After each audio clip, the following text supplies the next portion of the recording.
নমস্কার, আপনারা দেখছেন কলকাতা টিভি। আমি আশিস চট্টোপাধ্যায় আপনাদের কাছে নিয়ে এসেছি সেই খবর যেটা নিয়ে এখন সংসদীয় রাজনীতি উত্তেজনায় থরথর করে কাঁপছে।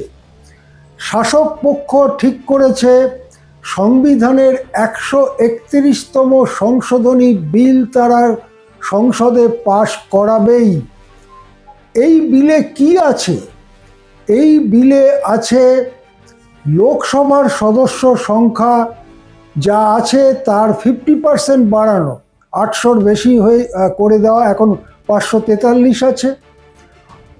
একইভাবে বিধানসভাগুলোরও সদস্য সংখ্যা বাড়ানো এই বিলে রয়েছে। তার সঙ্গে এই বিলে রয়েছে লোকসভা বিধানসভায় মহিলাদের জন্য আসন সংরক্ষণ করা। এর আগে এপ্রিল মাসে এই একই বিল, সংবিধানের 131তম সংশোধনী বিল নিয়ে এসেছিল সরকার সংসদে, কিন্তু সেবারে 2/3 গরিষ্ঠতা না পাওয়ায় সেই বিল পাস করানো অসম্ভব দেখে সেই বিল তখনকার মতো প্রত্যাহার করে নিয়েছিল সরকার। মুখ পুড়েছিল সরকারের, এক কথায় বলা যেতে পারে।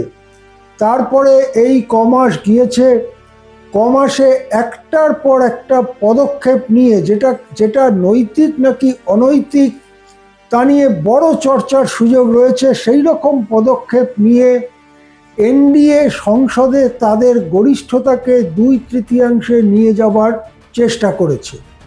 কি সেই পদক্ষেপ? পশ্চিমবঙ্গ বিধানসভা নির্বাচনের ঠিক পরেই দেখা গেল লোকসভায় 20 জন তৃণমূল সাংসদ তারা একটি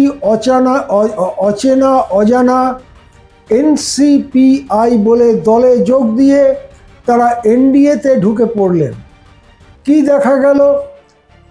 উদ্ধবপন্থী শিবসেনার যে লোকসভার সদস্যরা ছিলেন তারা একনাথ শিন্ডেপন্থী শিবসেনায় যোগ দিয়ে দিলেন, যে একনাথ শিন্ডেপন্থী শিবসেনা এনডিএতে রয়েছে, শাসক শিবিরে রয়েছে।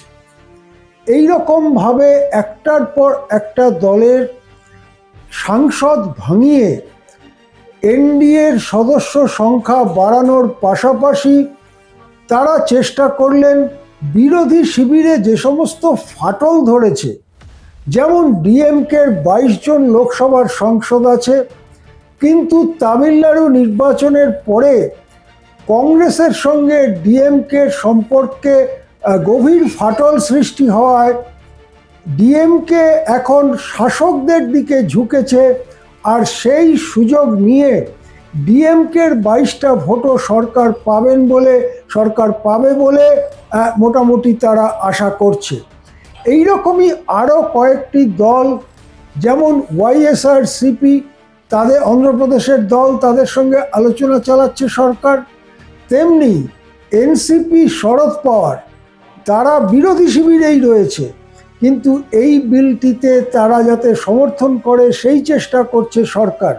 কিন্তু এতৎসত্ত্বেও দেখা যাচ্ছে 2/3 গরিষ্ঠতায় পৌঁছতে যত জনের সমর্থন লাগে তার থেকে কিছুটা কম রয়ে গেছে। এটা লোকসভার সদস্যের কথা বললাম।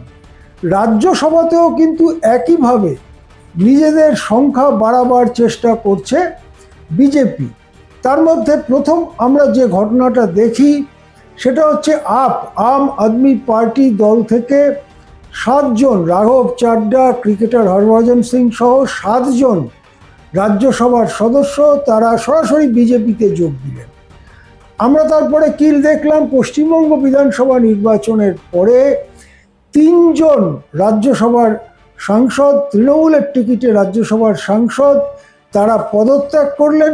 পদত্যাগ করার কয়েক সপ্তাহের মধ্যে আবার রাজ্যসভা নির্বাচন ঘোষিত হলো, সেখানে বিজেপি তাদের টিকিট দিল এবং বিজেপির টিকিটে তারা সেই 3 জনই রাজ্যসভায় ফিরে গেলেন এবং তারা বিজেপির সংখ্যা 3 বাড়ালেন।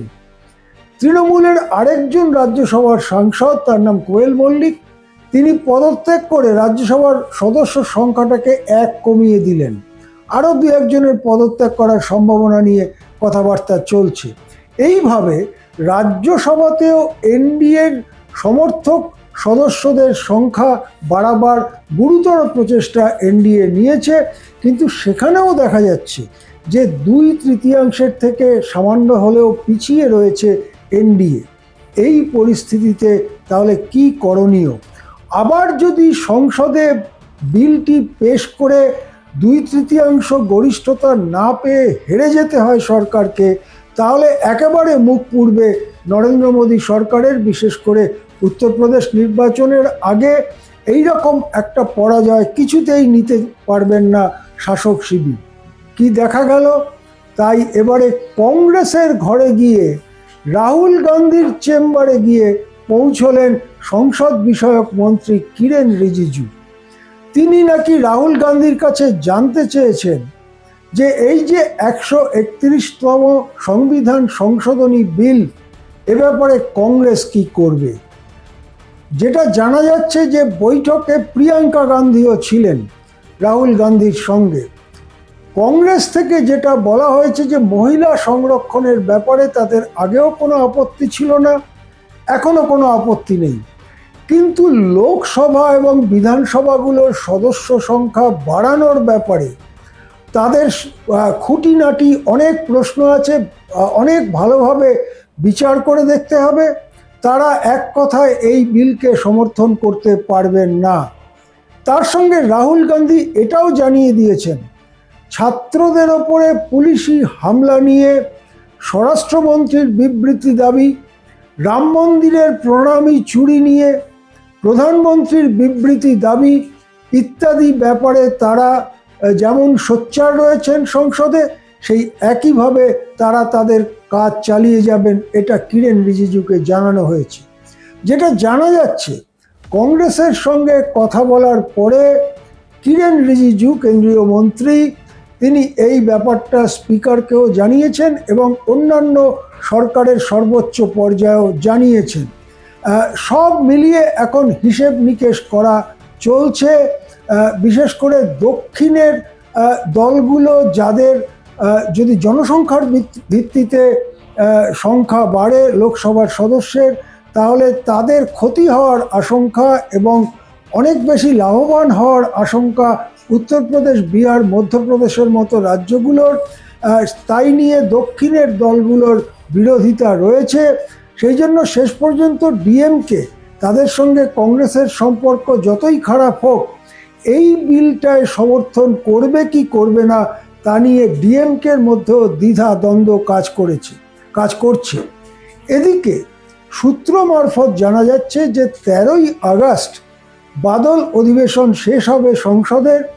তার একদিন পরেই 15 আগস্ট দেশের স্বাধীনতা দিবস। সেই স্বাধীনতা দিবস যেমন প্রথাগতভাবে পালিত হয়, তা পালিত হবে। প্রধানমন্ত্রী বক্তৃতা করবেন, সেগুলো আমরা শুনব। ঠিক তার একদিন ছেড়ে 17 তারিখে সংসদের নাকি বিশেষ অধিবেশন ডাকা হচ্ছে। এটা এখনো আনুষ্ঠানিকভাবে ঘোষণা হয়নি, কিন্তু সূত্রগুলো বলছে যে 17 থেকে 19 এই 3 দিন সংসদের বিশেষ অধিবেশন হতে পারে এবং সেখানে এই 131 নম্বর সংবিধান সংশোধনী বিল, যে বিলের মূল কথা যেটা আমি আগেই বললাম, যে লোকসভা এবং বিধানসভাগুলোর সদস্য সংখ্যা বাড়ানো এবং মহিলা সংরক্ষণ লোকসভা বিধানসভার জন্য, সেই সংক্রান্ত বিল পেশ হতে চলেছে। 17 তারিখে নাকি বিশেষ অধিবেশন ডাকা হচ্ছে। 18-19 এই মোট 3 দিন চলবে। তার মধ্যে আলোচনা যা হবার হবে, তারপরে পাস করিয়ে নেওয়ার চেষ্টা করা হবে।